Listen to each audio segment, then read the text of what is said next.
So Taz, Coach Huggins has said in the last couple of weeks you hadn't been 100% after COVID. Today, it looked like you were closer to that. Were you? How down were you the last couple of weeks, and how much better were you today?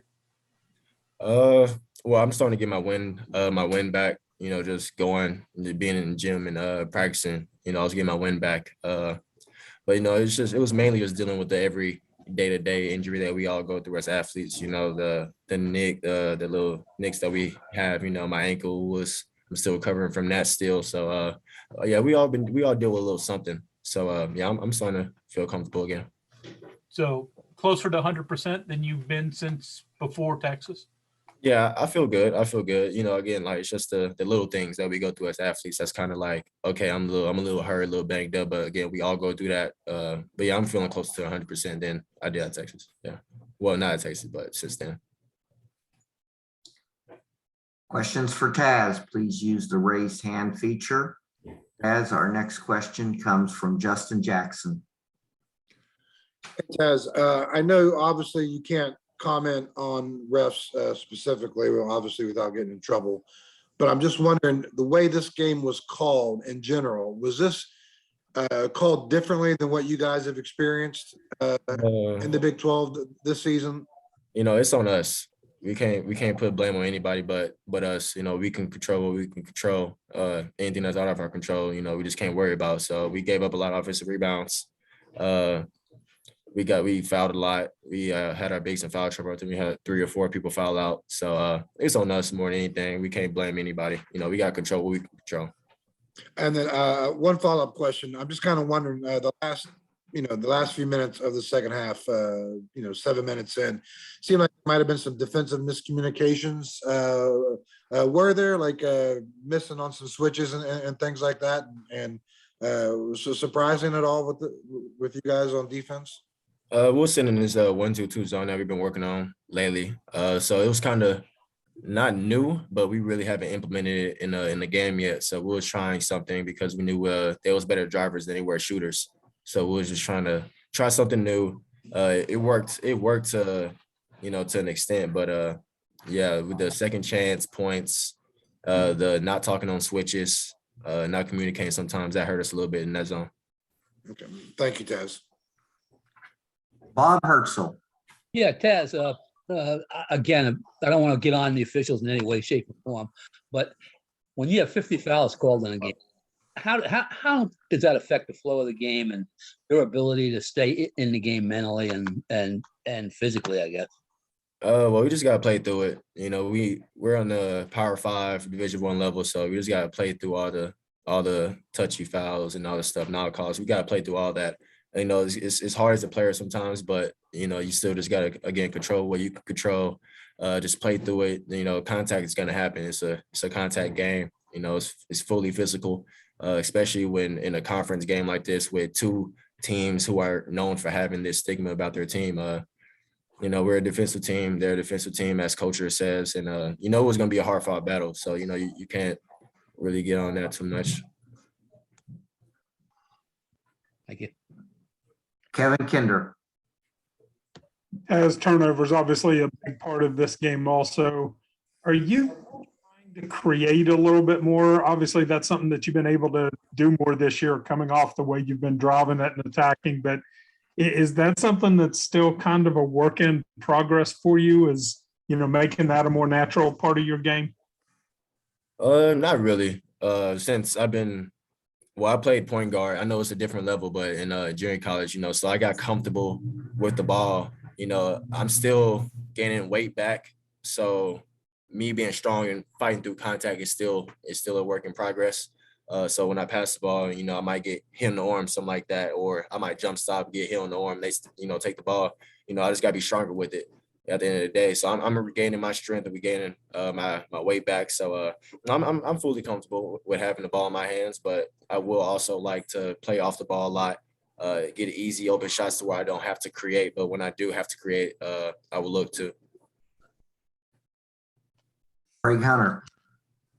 Taz, you mentioned rebounding a little bit earlier. Obviously, that's sort of been an issue all year. How big of a problem was it today? And any way to try to get that better as you guys go through the second half of the season? Well, Hugs and Coach Martin been working on all the bigs. Even though it's not on all the bigs. Let me just say that first. Us guards, us wings, we have to help the bigs rebound because again, we don't have like a Derek Culver, Oscar Tshiebwe anymore. So we have to find ways to team rebound. I think Hugs and Coach Martin been doing a good job at teaching the bigs certain things, telling them to get opposite on the offensive end and on defensive end. Just hit your guy, box him out, and all the guards will come running in, trying to get all the little straggler rebounds, and we'll do the rest. But I think they've been doing a good job. It's just sometimes out of the ball don't bounce your way, and we was in the zone. It's kind of hard to rebound and find people in the zone to box out. So that was the thing. Back to Bob Hertzel. Yeah, Taz, about the turnovers. Today was a tough day on you. Did that say more about their defense? I mean, they're obviously one of the two best defensive teams in the conference. So what did that say about their defense? And can you explain off some of the turnovers you had? Well, they're a physical team.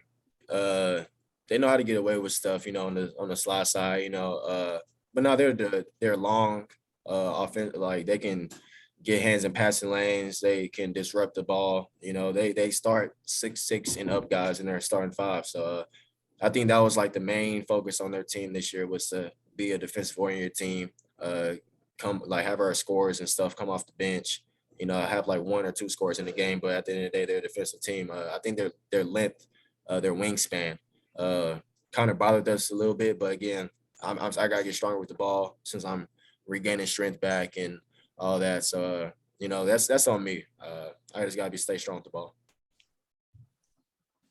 Cameron Gandy. Yeah, Taz, last time you guys traveled to Texas, you weren't able to play.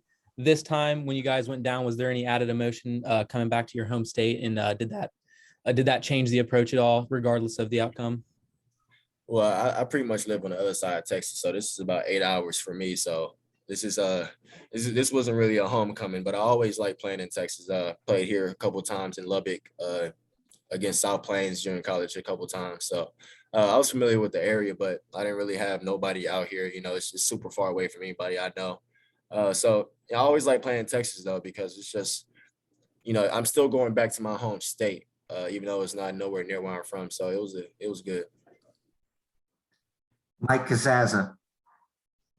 Hey, Taz, I know it's probably really, really early to talk about NCAA tournament stuff, but you guys do talk and think about it a lot. And I just wonder with the conference and the schedule, how tricky those conversations are knowing all these opponents are stacked up and, you may have a day like today, but, Wednesday and next Saturday and the week after that, there's just as many opportunities to get it back. Is it kind of hard to focus on the big picture or even the little picture? Well, we want to focus on the big picture kind of later on down the road. Well, for me, I can only speak for myself. So I'm more of a day-to-day, like game-to-game type of person. I don't want to look too far ahead. You got to look at the obstacle and the task in front of you at the moment. And once you battle that, then you go on to the next one, and so on. Then when the time comes to where it's okay, we only have like 3-4 more games left. We need to take care of this team. This team needs to lose so we can be here, and then start worrying about the net rating and all that. But for me personally, I'm a game to game type person. I focus on one team at a time, so I don't overstep. Is there any challenge in the fact that it's kind of unrelenting? There is no break or relief or day off.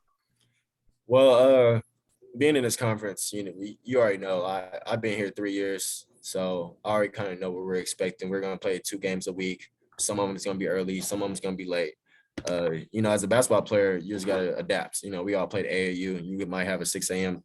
tip off, 7 a.m. tip off in AAU, and you just got to deal with it. It might not be the same level of competition, but you still just got to bring that same energy, enthusiasm. You got to get yourself ready for certain type of games.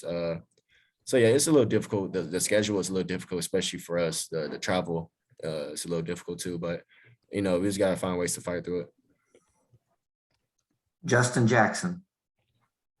Taz, I guess my question is a little bit similar. I'm just kind of wondering, 3 games, 3 or 2 against top 10 teams, obviously 1 against another top 20 team today. How critical of a juncture is this now for this team? What's the message for the team moving forward after this the 3 games? Well, my opinion is we really haven't beat a team that is worth beating, you know. Like we played good teams, good mid-majors. We played a good Kansas State team, in my opinion. I think they're good.